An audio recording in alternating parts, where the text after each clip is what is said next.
Donc, bonjour et bienvenue dans les entretiens de la régénération. Je suis Marianne Bernasconi et je m'intéresse aux pratiques et aux visions du monde qui permettent de régénérer notre planète plutôt que de la détruire. Et je m'intéresse à la fois à la régénération des écosystèmes, à la régénération du vivant, mais aussi à la régénération des liens sociaux, des liens entre humains. Et c'est à ce titre que je reçois aujourd'hui Lara Scarlett Gervais, la fondatrice de Héritage et Civilisation, qui a lancé son association après un voyage en Irak, en Syrie, au Kurdistan, un documentaire photographique. Et en fait, c'est qui s'est rendu compte de la fragilité du patrimoine, mais aussi que le patrimoine pouvait être fédérateur, puisqu'elle avait vu que l'évacuation du musée de Palmyre en Syrie, donc en 2016, où toutes les communautés du pays avaient travaillé ensemble pour la préservation. Et donc c'est à partir de là que Lara Scarlett décide de s'engager pour la préservation du patrimoine mondial et qu'elle développe son association pour pouvoir faire des programmes de sensibilisation dont on va parler juste après. Donc bienvenue, Lara Scarlett. Et juste avant de parler de l'association, de parler de la paix aussi, l'objectif c'est de promouvoir la paix. Qu'est-ce que c'est que le patrimoine? Alors c'est vrai que le patrimoine, surtout pour beaucoup de Français, on s'attend en fait à parler de monuments, d'objets anciens. Et en fait, le patrimoine, c'est bien plus qu'un objet, qu'un ensemble de monuments ou d'objets anciens. C'est vraiment un héritage commun en fait d'une société qui relie les générations passées, présentes et futures. On peut en fait le diviser en plusieurs catégories. Alors notamment, nous, au sein de l'association, on s'appuie vraiment sur la Convention de l'UNESCO de 1972, donc qui rallie patrimoine naturel, culturel et immatériel. Donc vraiment, bah, le patrimoine matériel, ça va être les sites archéologiques, les monuments, les châteaux, nos églises, les œuvres d'art, les objets historiques. Donc, voilà, là, on est vraiment dans la matière, on va dire. Après, il y a le patrimoine immatériel, là, qui est toute la partie vivante aussi de notre patrimoine, nos traditions, les langues, les savoir-faire, la musique, la gastronomie. Donc, c'est vraiment tout bah, ce qui fait que nous sommes aujourd'hui des êtres humains et qui nous met en interaction. Et il y a souvent un patrimoine qu'on oublie, enfin ça on reviendra dessus, mais souvent dans les classes, c'est un constat que j'ai fait, sans lequel rien ne serait possible, c'est-à-dire notre patrimoine à la base naturel.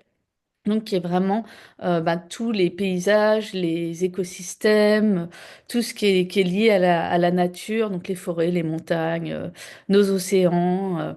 Donc, voilà, donc c'est vraiment une dimension vivante, en fait, pour moi, en tout cas, ma définition du patrimoine, c'est une définition vivante du patrimoine qui évolue et se transforme évidemment dans le temps et qui est un vecteur en fait aussi de mémoire et donc qui est pour moi essentiel pour la construction de la paix et du dialogue entre les cultures.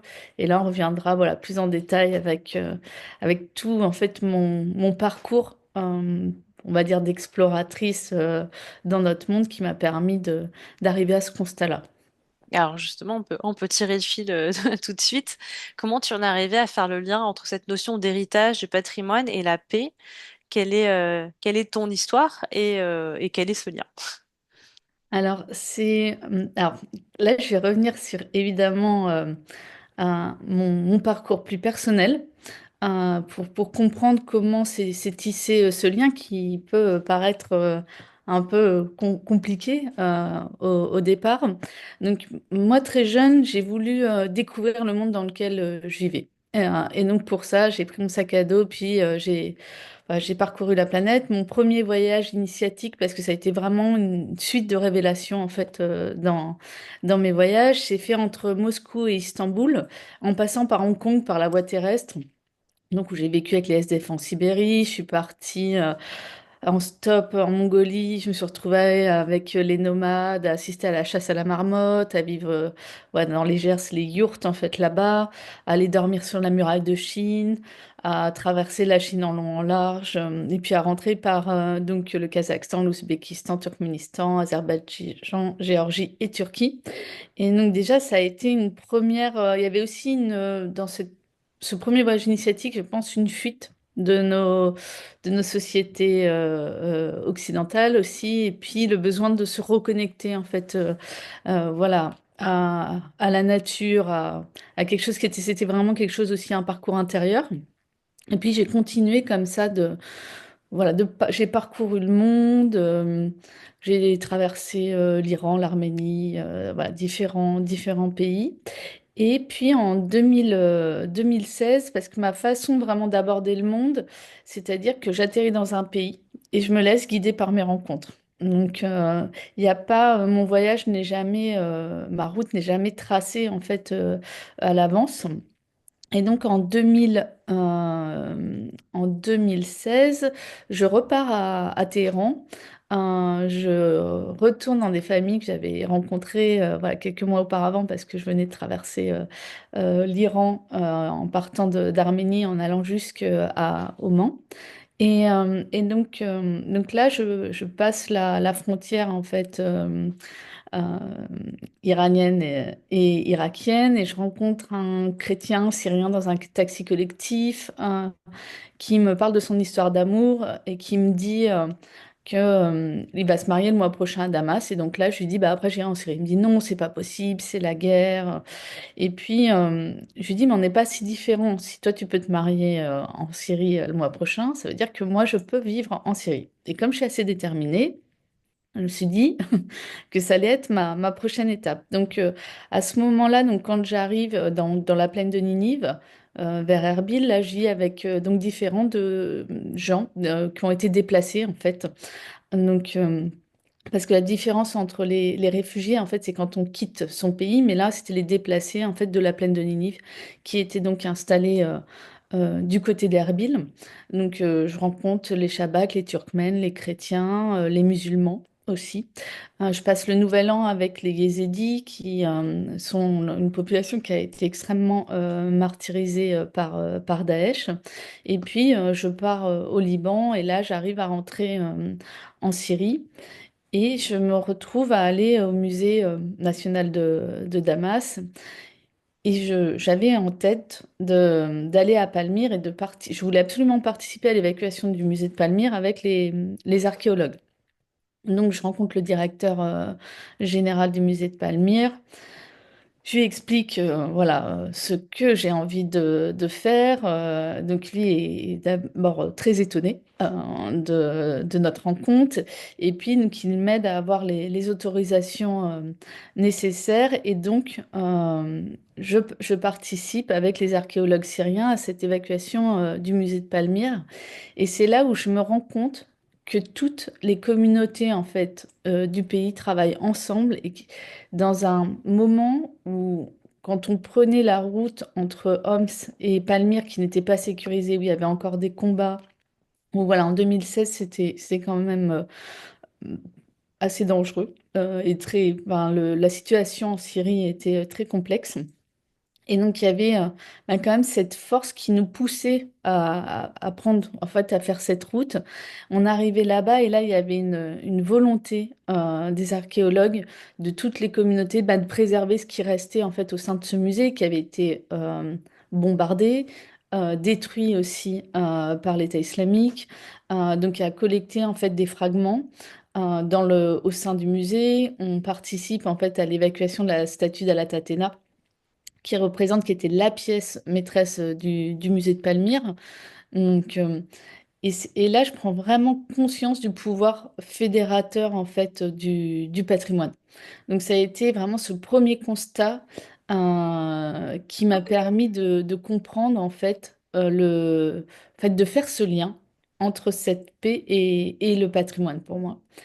Et alors, en fait, il y a pourquoi fonder en fait le dialogue pour la paix sur la notion de patrimoine? Déjà parce que le patrimoine est un langage universel, comme on l'a vu dans la définition précédemment. On voit bien que tout être humain a en fait son propre patrimoine. En fait, il constitue une mémoire collective et ça transcende en fait tous les clivages voilà, qui peut y avoir. Et donc c'est là où ça recrée en fait une zone, comment dire, c'est là où on retrouve une unité en fait dans cette thématique du patrimoine. Et puis d'ailleurs, c'est pas un hasard si on voit que dans les zones de conflit que j'ai pu traverser, voilà, en Irak, en Syrie, comme on l'a vu aussi là en Palestine, en Afghanistan, le patrimoine est toujours en fait est une arme de guerre en fait. Et on le détruit parce que c'est utilisé pour effacer en fait l'identité d'un peuple et briser sa continuité historique. Et à l'inverse, la préservation et la reconstruction du patrimoine, bah, c'est des actes de résistance et en même temps de réconciliation. Donc c'est vraiment le patrimoine pour moi, il crée du lien. Il les rappelle en fait aux différentes communautés qu'elles partagent une histoire commune. Il devient un point en fait de rencontre et de dialogue, même après des décennies en fait de tension. On se rend compte que cette histoire, on arrive à réinstaurer un dialogue et il permet vraiment aussi d'inscrire, pour moi, je pense, la paix dans la durée, en réaffirmant en fait une identité qui est partagée et en favorisant le respect mutuel et la connaissance en fait. Donc, euh, donc voilà un peu pourquoi pour moi c'était important de fonder en fait voilà la paix sur le patrimoine. Voilà, c'est rappeler en fait aussi que nous sommes des héritiers d'un passé commun et que notre avenir, il ne peut être construit que dans l'unité en fait. Hmm. Donc voilà. Ouais, c'est vraiment très très fort, hein. J'avais déjà eu un aperçu de cette notion de patrimoine avec Ariane Vitou, que tu connais, dans un précédent entretien où on avait vu à quel point c'était intéressant déjà sur un territoire spécifique de partir du patrimoine pour recréer du lien. Et là, ce que je trouve très fort, c'est que ça va au-delà, en fait, de notre culture à nous, et on se rend compte un peu si je dis autrement, un peu d'un terreau commun. Et je l'avais vraiment jamais associé cette histoire d'identité culturelle et comment ça pouvait être utilisé justement pour détruire. Alors, on voit que la langue, souvent, on- pour assimiler ou détruire une culture, on va éradiquer une langue, par exemple, qui fait partie du patrimoine. Mais Mm. on a d'autres symboles aussi, tout un tas de symboles, comme tu disais tout à l'heure, qui peuvent être aussi détruits dans cette perspective et qui en même temps, au contraire, servent à créer cette continuité, cette unité, ce dialogue entre nous. Donc, merci pour cet éclairage très, très intéressant, très inspirant. Et peut-être aussi, avant de parler un peu plus d'héritage et civilisation, des différents programmes, juste aller sur cette notion de génération future, puisque effectivement, c'est très fort aussi ce que tu disais, que c'est le lien entre les générations passées, présentes et futures. Donc, pourquoi s'intéresser aux enfants dans ton approche et comment? Alors, donc pourquoi? Ben là, je vais repartir sur le terrain aussi en Syrie, parce que pour moi, c'est vraiment la Syrie, c'est le pays de mon engagement, c'est voilà, c'est le pays vraiment de ma révélation. Et suite à cette évacuation en fait du musée de Palmyre, j'échappe en fait à une explosion dans la gare de bus de Tartous. Peut-être quelques heures, voilà, il y a une explosion énorme qui fait plus d'une centaine de morts en fait dans la gare de bus de Tartous où j'étais présente. Et donc il y a une grosse remise en question. Je me dis voilà pourquoi je suis là, pourquoi je prends tous ces risques, mais à quoi ça sert, à qui je sers, voilà, une des questions existentielles. Et après, comme dans mes voyages, j'ai toujours fonctionné comme ça. Et je sais que mes réponses sont sur mon chemin, en fait. Donc, je rencontre une femme tunisienne assez extraordinaire qui voilà, me raconte toute son histoire, une histoire complexe, qui s'était donc mariée à un chrétien syrien qu'elle avait rencontré en Libye. Donc elle a un petit garçon. Et puis elle m'emmène, elle a la sclérose en plaques, il y a un embargo sur les médicaments donc en Syrie. Donc en fait les médicaments qu'elle a arrivent, mais arrivent plus en fait de l'Iran, de la Chine, et donc les dosages sont pas les mêmes. Et là elle me dit, bah, il faut absolument que tu rencontres mon médecin. qui parle très bien français, qui a fait ses études à Lyon. Donc, je vais chez eux. On passe un moment avec, voilà, avec leurs trois filles. Il y avait une requête qui était tombée pas loin de chez eux la veille. Enfin, voilà, toujours on est dans ce contexte où moi j'entendais les bombardements. Donc là, on est à Homs. Et puis, quand je pars de en fait, de cet appartement, la dernière de leurs filles, qui s'appelle Céline, me dit, bah, moi j'ai 6 ans et j'ai connu que la guerre. Et en fait, ce jour-là, je me suis fait la promesse qu'elle pourra communiquer avec d'autres enfants dans le monde. Et c'est comme si, d'un seul coup, tout ce que j'avais vécu partout dans le monde, parce que j'ai des histoires extraordinaires dans plein de pays différents, et aussi ce que j'avais vécu à Palmyre, bah, c'était pour moi une logique en fait de faire qu'il fallait que ces enfants, pour en fait parler de la paix, d'une paix durable, déjà il faut se connaître soi-même enfin c'est la première étape avant de pouvoir aller vers l'autre. Et donc de là est née l'idée de faire un programme qui fasse que les jeunes deviennent ambassadeurs de leur patrimoine de proximité et échangent avec d'autres jeunes, que ça soit sur leur territoire national et dans le monde. Donc voilà un peu comment est vraiment est né ce projet et quelle est la source en fait du programme Odyssée qu'on développe dans l'association donc Héritage et Civilisation aujourd'hui, qu'on a lancé en 2019. Et donc vraiment pour revenir sur ce cette partie, en fait, entre le patrimoine et les générations futures, il y a eu aussi une autre, voilà, donc il y a eu différentes rencontres, donc ces enfants qui vivent dans des zones de conflit, euh, et qui sont quand même, qui, qui ont quelque chose à apporter. En fait, c'est pas ce qui me dérange souvent, c'est on a l'impression, c'est pas d'être dans le misérabilisme. Je sais pas si vous voyez ce que je veux dire. L'idée, c'est vraiment que ces enfants, ils ont des choses, mais la résilience, l'humilité, enfin, des histoires extraordinaires à partager. Et puis, quand je me suis retrouvée un jour, voilà, à Paris, voilà, dans un apéro, dans les beaux quartiers, il y a un jeune de 12 ans qui est là, et là, il dit à son père, ben moi, j'en ai rien à foutre tant que la guerre, elle n'est pas en bas de chez moi. Alors, je me dis, bon. Et là, le père est là, il dit, oh, bah, c'est pas bien de dire ça et tout. Puis, pas de discussion, en fait. Et un enfant, on peut tout dire, en fait. Mais ce qui est intéressant, c'est comment on peut en arriver à voilà, sortir une phrase comme ça, quel est le moteur, tout ça. Et c'est là que je me suis dit que ce projet était d'autant plus important, et justement aussi de décloisonner les mondes. Parce que souvent, ce qu'on fait, c'est qu'on se dit, oh, bah, c'est très bien pour les QPV, les quartiers prioritaires de la ville. Oui, mais pas que, parce que si on met tous les QPV ensemble, en fait, il n'y a pas de décloisonnement. Donc, en fait, ce qui est très important, et ça, c'est aussi si on veut refaire société, et je pense que c'est un des enjeux qui est primordial aujourd'hui, ben, il faut faire ces ponts, que ça soit entre le public, le privé, le monde rural, les banlieues, nos centres-villes. Et donc voilà, ça c'était vraiment aussi l'idée de ce projet, c'était de retisser des liens. Et après, et donc le patrimoine, pour revenir là sur la notion de patrimoine, c'est vraiment un trait d'union, on va dire, entre le passé et l'avenir. Et le transmettre, c'est donner aux jeunes ben, des repères culturels, identitaires, qui sont essentiels à une construction personnelle et surtout citoyenne.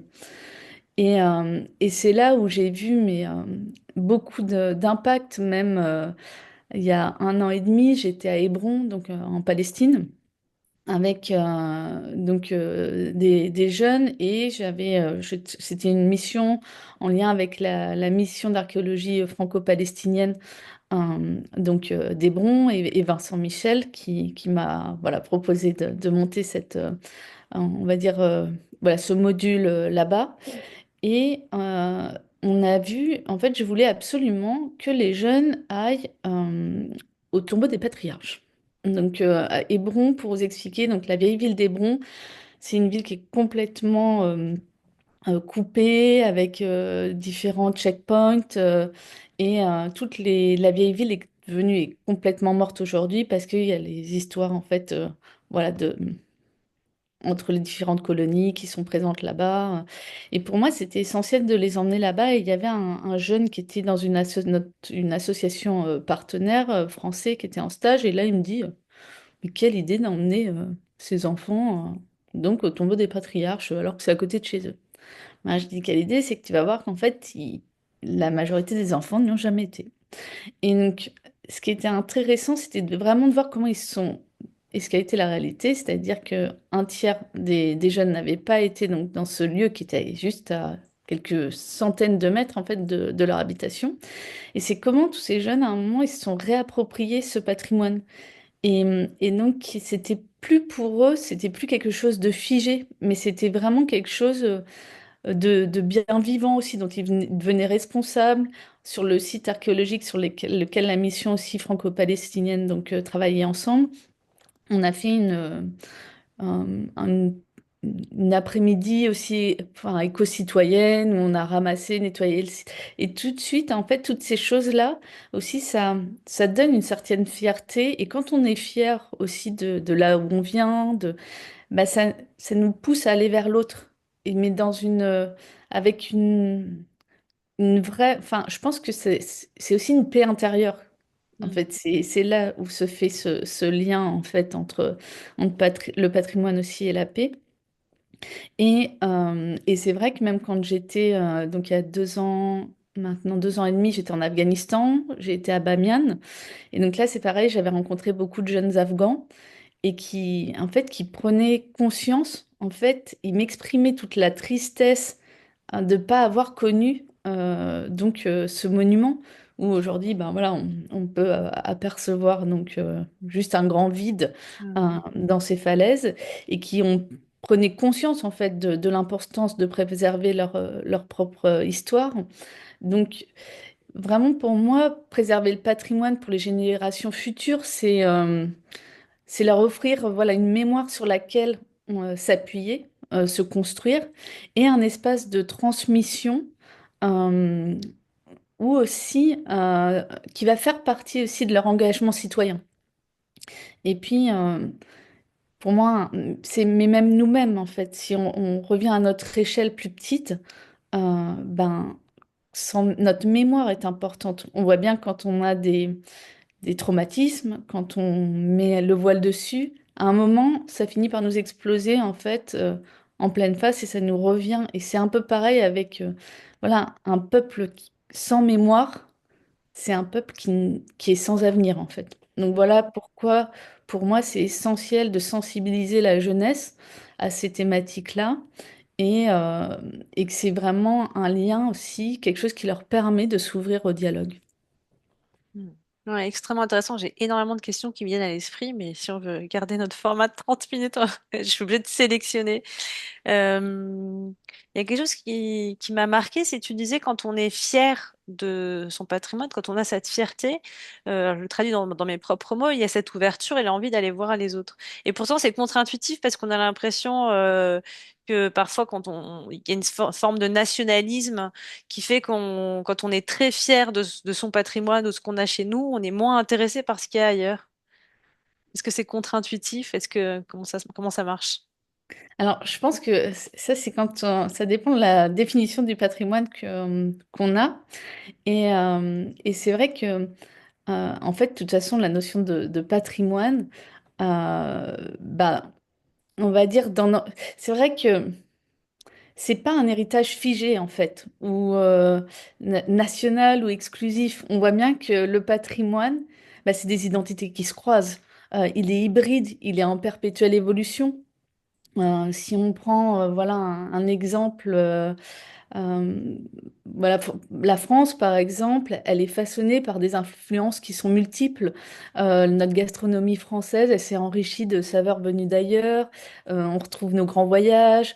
Dans voilà, nos langues intègrent des mots étrangers aussi.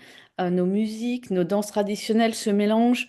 Euh, donc c'est vraiment, en fait, c'est pour ça qu'il fait le lien tout le Hmm. temps. Et que pour moi, il est pas du tout figé. C'est un héritage figé. Il n'a pas de. C'est comme une œuvre. sorti de son contexte, en fait. C'est la même chose. Moi, je me souviens, quand j'étais étudiante à l'école du Louvre, ce qui m'énervait un peu, c'était, on nous faisait apprendre des catalogues d'œuvres.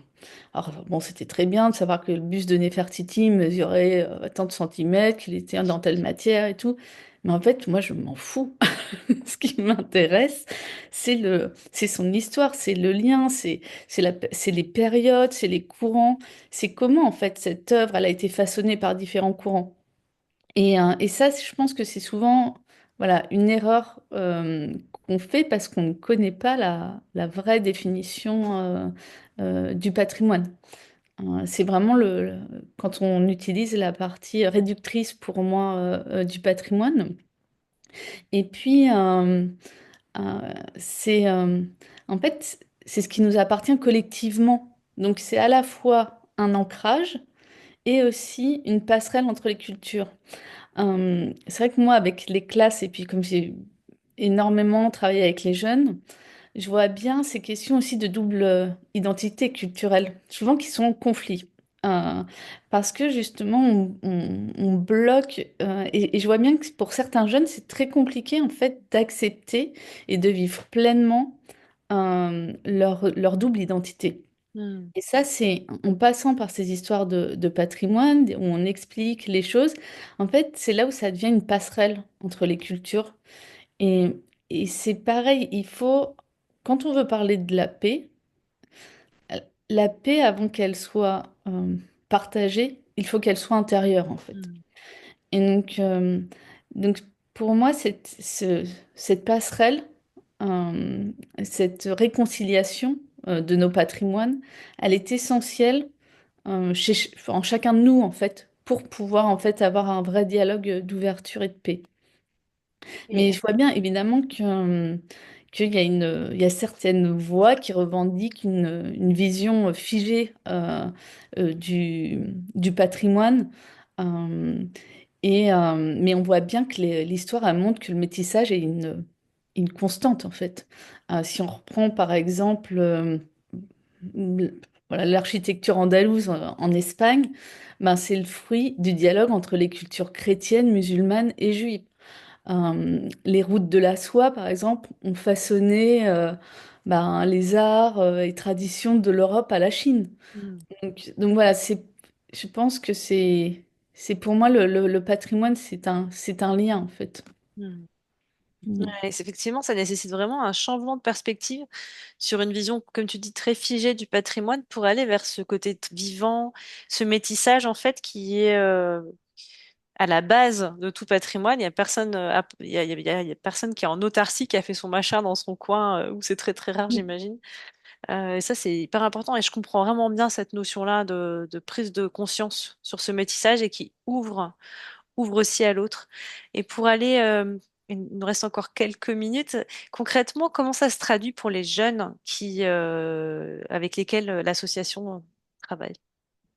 Alors concrètement, comment le projet se déroule? C'est-à-dire qu'on va avoir un enseignant ou un animateur qui va s'inscrire sur la plateforme, donc qui va créer un compte qui est validé en interne par l'association, parce qu'il y a toutes les questions de droit à l'image, voilà, de protection aussi des données et des jeunes. Donc là, ce compte-là va donner accès en fait à des ressources pédagogiques sur ces thématiques de sensibilisation au patrimoine. Et puis, donc, il va y avoir différents parcours. Il peut y avoir, par exemple, on a un parcours qui s'appelle l'Odyssée des océans. Donc voilà, on est plus sur un chemin en lien avec nos littoraux et puis nos océans. Là, on est en train, par exemple, on a un programme qui se lance, qui est l'Odyssée du cinéma positif, donc qui est plutôt là, on a centré sur la zone géographique de la Méditerranée, où l'objectif, c'est de faire que les jeunes, alors là, c'est plus des lycéens, vont faire un court-métrage collaboratif. Ça va être quatre lycées de différents pays qui vont travailler ensemble avec des séquences. Donc c'est vraiment le programme Odyssée, il a été construit sur le temps long. C'est pas juste une sensibilisation dans les classes. C'est vraiment cette idée de s'embarquer dans l'aventure et puis aussi voilà, de se confronter à soi-même, aux autres, d'échanger. En fait, quand j'ai voulu aussi créer ce programme, je me suis dit, qu'est-ce qui fait que moi, j'arrive à aller partout dans le monde, que je peux parler avec tout le monde, que ça soit, voilà, et je voulais donner un peu les clés, en fait, qui me semblent essentielles à la jeunesse. Et c'est pour ça qu'on est reparti au début sur le premier programme Odyssée qui a été monté, qui était plus pour les CM1, CM2 et 6e. Donc c'est pour nous l'équivalent du cycle 3 en France. Donc sur 4 séquences qui sont vraiment l'autoportrait, les traditions culinaires, ça marche très bien, l'art oratoire et la mémoire. Et à chaque fois, on passe par la création artistique et culturelle pour échanger avec les autres classes. Donc, on accompagne vraiment les classes sur toute une année, quasiment. Et pour Euh, avoir un exemple, c'est des classes de, par exemple, quand tu dis différents pays, dans le cadre du cinéma positif, c'est quels pays qui sont rassemblés? alors là, Classe par de quel exemple, pays? voilà, on a 9 pays qui participent pour cette version pilote. Donc, la Turquie, le Liban, l'Égypte, la Tunisie, l'Espagne, l'Italie, l'Albanie, la France et j'espère la Syrie. Hmm. Et donc à chaque fois, c'est une classe francophone, c'est ça, qui s'embarque dans l'aventure sur le temps long. C'est ça. Donc, et Et on donc ils travaille se avec tous voient les pas. types. Donc tout est en virtuel, hein. J'imagine c'est compliqué de faire voyager Oui, tout ce monde. ça passe vraiment par la plateforme où il y a des échanges. En fait, ça fait comme on va dire un carnet de bord, enfin un carnet numérique qui tiennent d'échanges. Et puis il y a surtout des visios aussi entre les classes. Et puis cette idée de construire un projet commun, en fait. Et alors, comment est-ce qu'on soutient? Alors, quelles sont les différentes pistes d'interagir avec l'association Héritage et Civilisation? Est-ce qu'on peut soutenir? Comment on participe?